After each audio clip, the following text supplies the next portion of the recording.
Gold, trusted gold buyers. మీరు తాకట్టు పెట్టిన బంగారాన్ని విడిపించి ఈ రోజు ఉన్న మార్కెట్ ధరకు కొనబడను. 2025 అసలు క్రైమ్ కేసెస్ ఎంత భయంకరంగా పెరిగిపోయినాయి అంటే రోజు మినిమం 2 నుంచి 3 మినిమంగా అంటే వార్తలలో నిలుస్తున్నాయి. అంటే ఎంత పెద్ద ఇన్సిడెంట్ జరిగితే కానీ ఒక వార్త కాదో మనకు తెలుసు. అట్లాంటిది ఇయర్ ఎండింగ్లో ఉన్నాం, అయినా సరే ఇట్లాంటి వార్తలు ఏమాత్రం తగ్గట్లేదు. ఈరోజు పొద్దున మల్కాజ్గిరి అంటే మేడ్చల్ మల్కాజ్గిరి జిల్లాలో ఒక చిన్నారి కేవలం 7 ఏళ్ళు మాత్రమే ఉన్నాయి.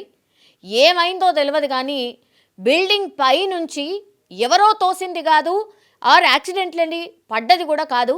వాళ్ళ కన్న తల్లే అంటే అమ్మనే వాళ్ళ కూతుర్ని 3వ అంతస్తు నుంచి తోసేసింది ఆర్ పడేసింది అని చెప్పొచ్చు. యాక్చువల్లీ ఇది ఆలస్యంగానే వెలుగులోకి వచ్చింది. నిన్న మధ్యాహ్నం పూట 2 గంటల ప్రాంతంలో అయితే జరిగింది. తీరా చూస్తే ఎంత భయంకరంగా అంటే 3వ అంతస్తు నుంచి ఒక్కసారి ఆమెను కింద పడేసిన తర్వాత మొత్తం ఆమె అంటే కొనా ఊపిరితోని ఆ పాపని గాంధీ హాస్పిటల్కి అయితే తరలించిండ్రు. చుట్టుపక్కల వాళ్ళు, కన్నతల్లి కాదు, చుట్టుపక్కల వాళ్ళు తరలించడం అయితే జరిగింది. అసలు ఏమైంది, ఎందుకు, ఏంటి అని అంటే ఆ బిల్డింగ్లో జనరల్లీ చాలా పోర్షన్స్ ఉన్నాయి. 3 స్టోర్డ్ బిల్డింగ్. సో అక్కడి నుంచి చాలామంది పిల్లలు ఏదో ఒకటి పడేయడం లాంటివి చేస్తూ ఉంటారట, సౌండ్స్ వస్తూ ఉంటాయట.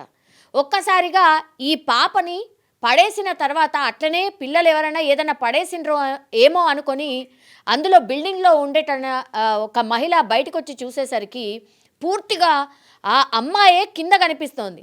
మొత్తం బ్లడ్ స్టెయిన్స్తోని కనబడేసరికి గట్టిగా అరుచుకుంటూ అందరూ పక్కనున్న వాళ్ళందరూ బయటకు రావడం జరిగింది. దీంతో కిందికి వెళ్ళి చూసేసరికి రక్తపు మడుగులో ఆ 7 ఏళ్ల చిన్నారి అయితే కనిపించింది. ఇది వసంతపురి కాలనీ, మల్కాజ్గిరి పరిధిలోని వసంతపురి కాలనీలో జరిగినటువంటి ఇన్సిడెంట్.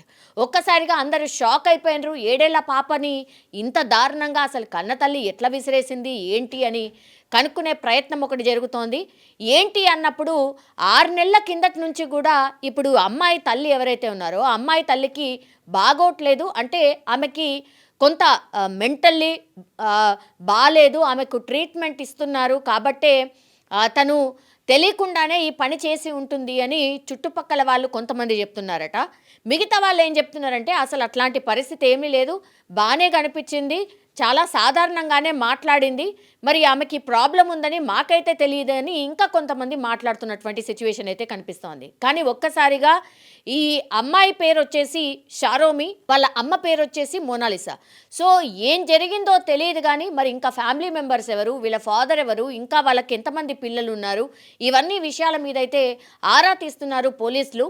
కానీ ఒక్కసారిగా కన్న తల్లే తన బిడ్డని 3rd ఫ్లోర్ బిల్డింగ్ నుంచి కింద పడేసింది అని అన్నప్పుడు ఈ వార్త అయితే కలకలం క్రియేట్ అవుతోంది. ఆ అమ్మాయిని అంబులెన్స్ పిలిపించి, చుట్టుపక్కల వాళ్ళే అంబులెన్స్ని పిలిపించి ఆమెని గాంధీ హాస్పిటల్కి తరలించే లోపే ఆమె చనిపోయినట్టుగా హాస్పిటల్ వర్గాలు అయితే ప్రకటించాయి. ఆమెని ఇప్పుడు ప్రస్తుతం అయితే పోస్ట్ మార్టం కోసం ఆ అమ్మాయి మృతదేహం ఇప్పుడు గాంధీ హాస్పిటల్లో అయితే ఉంది. ఇప్పుడు కేసు నమోదు చేసినటువంటి పోలీసులు అన్ని యాంగిల్స్లో ఇప్పుడు దర్యాప్తు చేస్తున్నారు. అసలు ఈ ఇన్సిడెంట్లో ఏం జరుగుంటుంది, ఈ పాపను చంపాల్సిన సిచ్యువేషన్ ఎందుకు వచ్చింది, వీళ్ళ ఫాదర్ ఎవరు, ఇంకెంతమంది పిల్లలు ఉన్నారు, అట్లాగే ఈమె అంటే ఈ కన్న తల్లికి బాగోట్లేదు, హెల్త్ ప్రాబ్లం ఏదో ఉంది, మెంటల్లీ కొంత డిస్టర్బ్డ్గా ఉంది కాబట్టి దీనికి పాల్పడి ఉంటుంది అని ఇంకొంతమంది అయితే చెప్తున్నారు. కానీ నిజంగా ఏం జరుగుంటుంది, నిజంగానే ఈ కన్న తల్లికి ఏదైనా హెల్త్ ఇష్యూ ఉందా, లేకపోతే ఇంకేమైనా రీజన్తోని ఈ అమ్మాయిని కింద పడేసిందా అన్న కోణంలో పోలీసులు అయితే దర్యాప్తు చేస్తున్నారు. కానీ ఈ మధ్య కాలంలో మరి ఏం జరిగిందో ఏంటో కానీ చాలామంది ఈ తల్లులే బిడ్డల్ని చంపుతున్న సిచ్యువేషన్స్ అయితే ఈ 2025లో భయంకరంగా నమోదయ్యాయి. మొన్న కూకట్పల్లిలో జరిగింది, అంతకంటే ముందు కుత్బుల్లాపూర్లో జరిగింది. 2 పిల్లల్ని కర్కశంగా చాకులతో పొడిచి చంపేసినటువంటి సిచ్యువేషన్. రక్తపు మడుగులో కొట్టుకుంటున్నప్పటికీ కూడా ఆ కన్న తల్లికి స్పృహ కూడా లేదు. ఆ తర్వాత ఆమె కూడా ఆత్మహత్య చేసుకుంది. ఆమెకు కూడా సేమ్ ఇట్లనే హెల్త్ ఇష్యూ ఉండే. సో ఈ మధ్య కాలంలో చూస్తే 2025 సంవత్సరం తీసుకుంటే గనక చాలామంది కన్న తల్లులే బిడ్డల్ని చంపినటువంటి కేసులు చాలా అయితే నమోదవుతున్నాయి. ఇది కొంత ఆందోళన కలిగిస్తోంది. ఇప్పుడు ఈ కేసులో మరి ఏం జరుగుంటుంది ఏంటి అనేది కూడా పోలీసులు కేసు నమోదు చేసి దర్యాప్తు అయితే స్టార్ట్ చేశారు. మరి ఇన్సిడెంట్కి సంబంధించి పోలీసులే ప్రెస్ మీట్ పెట్టి అసలు ఇన్సిడెంట్లో ఏం జరిగింది ఏంటి అనేది ఇవాళ చెప్పే అవకాశం అయితే కనిపిస్తోంది. నేను ఇంట్లో నుంచి ఇక్కడ నిలబడేసరికి ఒక్కసారి దండమని పడితే ఈ పిల్లలు ఏంది ఎప్పుడు ఏదో ఒకటి పడేస్తారు అని అంటున్నా. చూసే వరకు పాప ఇక నేనైతే ముట్టుకుంటూ ఉరికిన అటు ఇటుగా అసలు అప్పుడే బ్లడ్ పోతుంది ఇట్లా. ఎందుకు జరిగిందమ్మా? ఎందుకు పడేసింది? ఆమెకు మెంటల్ అంట మరి అంటుండ్రు వాళ్ళు, మాకు తెలియదు. మరి 6 నెలల నుంచి అయితే చూస్తున్నాం, మంచిగానే పోతుంటుంది వస్తుంటుంది, అంతేగాని ఆమెతో ఎప్పుడూ మేము మాట్లాడలేదు.